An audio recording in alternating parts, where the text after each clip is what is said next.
Jen for Hip Kit Club, and today I am creating a layout based on the mood board for May, which is this fun, colorful little mood board, and I'm really inspired by this. I want to create this on a background, this kind of rainbow torn paper look, and so that is the plan. So I have all of my cardstocks here. I'm going to mostly use cardstock, I think, but I also pulled a few things from the Pocket Life kit that I might want to use as some of the squares, and then also I really want to use this square that says lovely with the camera, so I'm thinking about those. So I'm just going to start cutting things up and see where it takes me and see what I need to add from other things and see if I can make a rainbow here.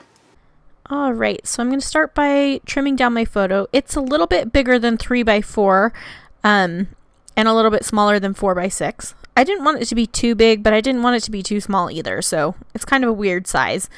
I'm going to take out my cardstocks and start ripping them and cutting them. So I noticed that the papers in the mood board were they were very imperfect, and so I decided to just use scissors to cut these and rip one side of each one of them.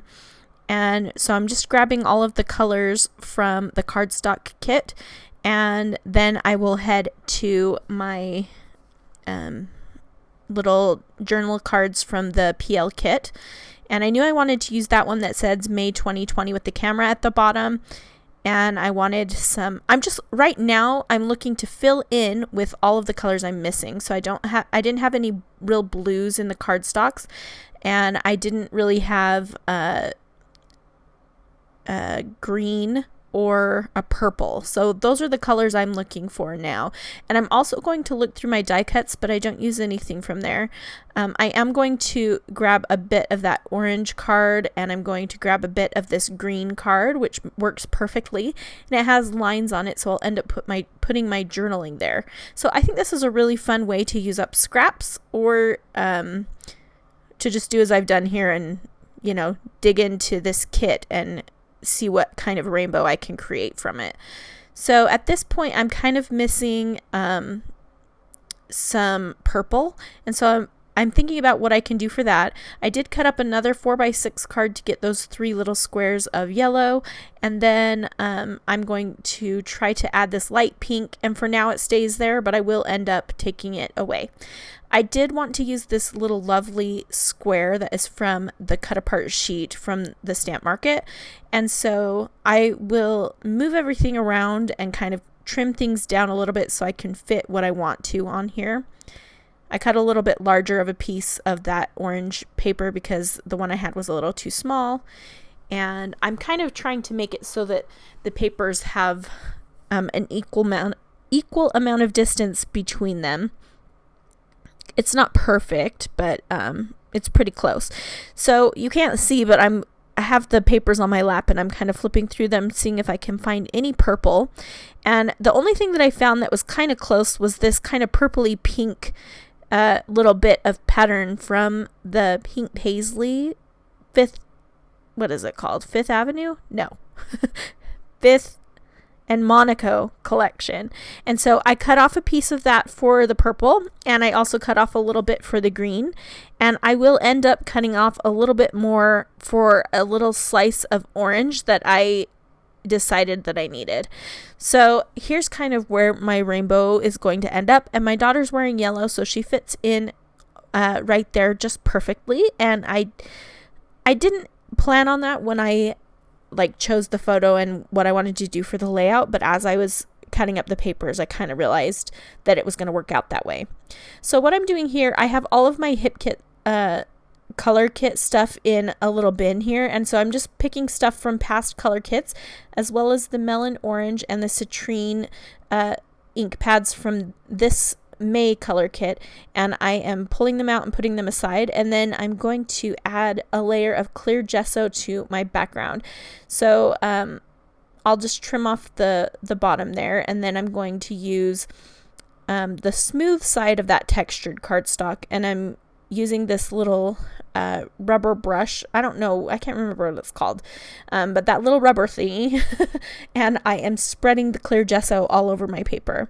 I wish that I would have it's hard to see clear gesso, and I didn't apply it very evenly, and I missed some spots, and that kind of throws a wrench in my mixed media later, but it ends up working out just fine. So I just have my clear gesso is in like a squeeze bottle, and that kind of, I like to be able to dip my palette knife or that little rubber brush thing into it, and so I just put it in like an old hair gel container thing. So I'm using this citrine color, and I just smashed the ink pad down onto that little mat there, and I'm adding it to the paper with some water, and you can kind of see those areas where it's getting darker. You can see where the paper is soaking up the water. That's where I didn't get very good with my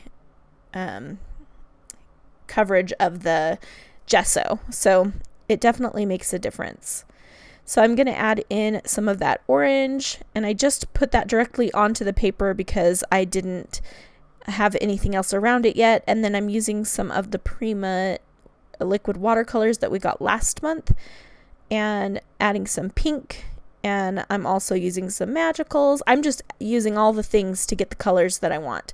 So again, I'm just creating the rainbow, and I have my papers, when I moved them off to the side, and they're still kind of laid out in the way that I laid them out on the paper so that I can see where I need to put what colors. So I'm adding some blue here, and I want to add a bit more of like a teal color, which is what I'm going to try to do here, but it ends up just more green, and that's a little bit frustrating. And I'm going to keep working on that spot, and I'm going to keep adding water, and you can see the places where the water's really soaking into the paper, but I'm just going to keep going. And I added some dark blue because I had some navy, and so I knew I wanted a little bit of some dark blue, and it kind of overtook a little bit, but that allowed me to add some pink next to it and make kind of a purpley color, which was good.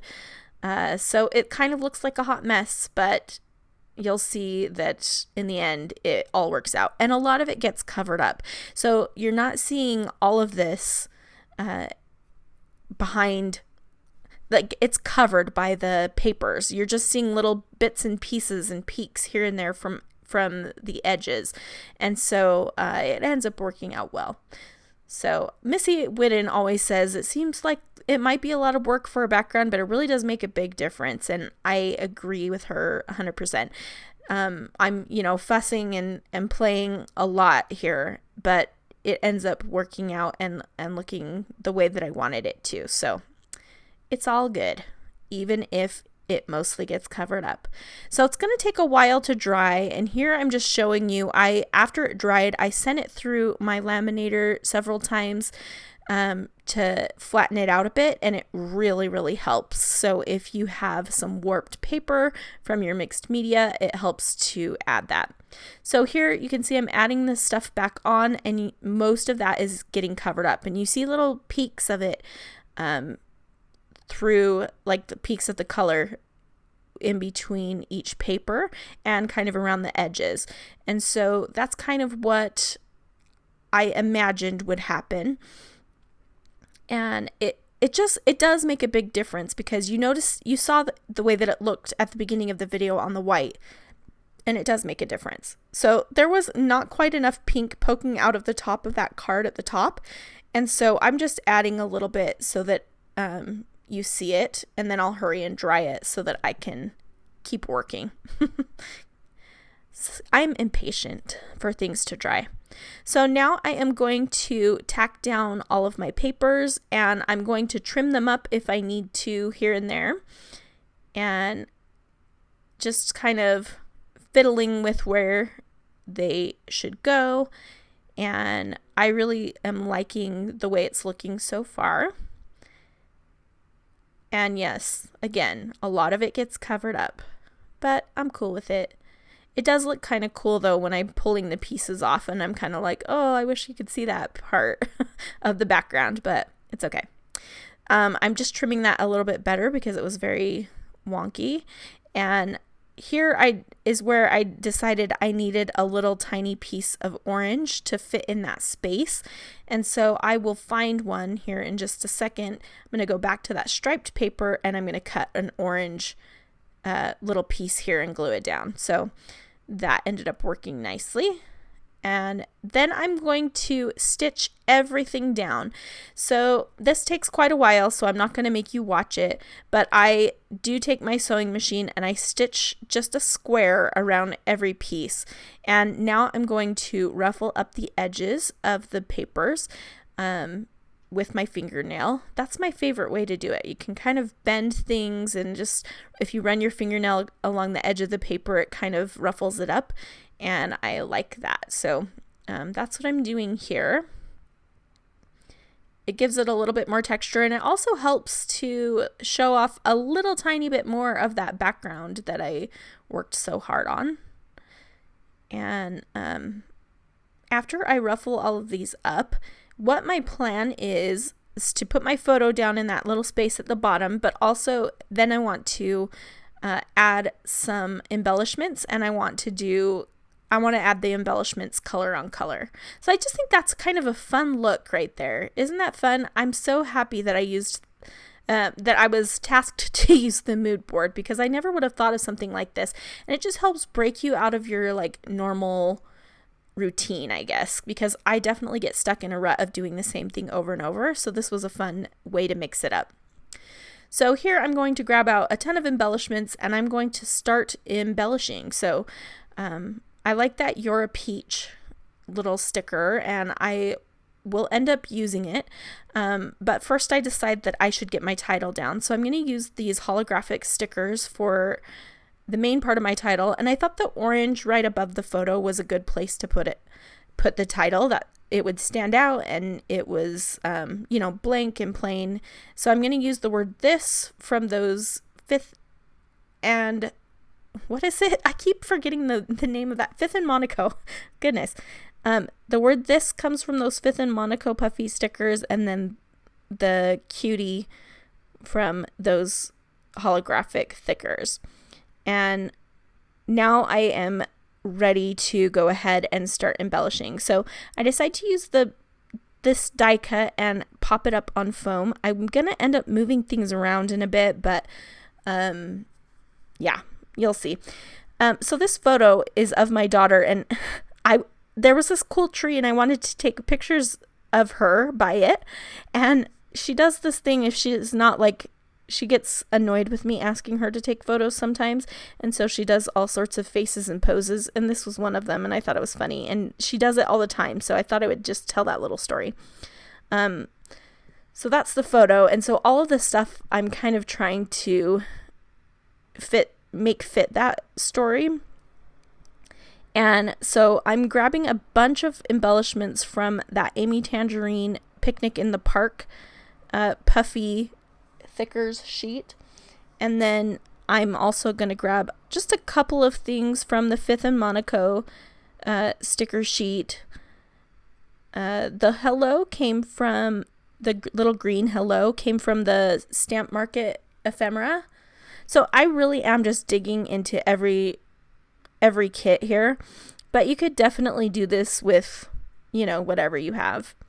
I kept trying to think what I could put on that bright pink, and I thought maybe a flower. I couldn't decide.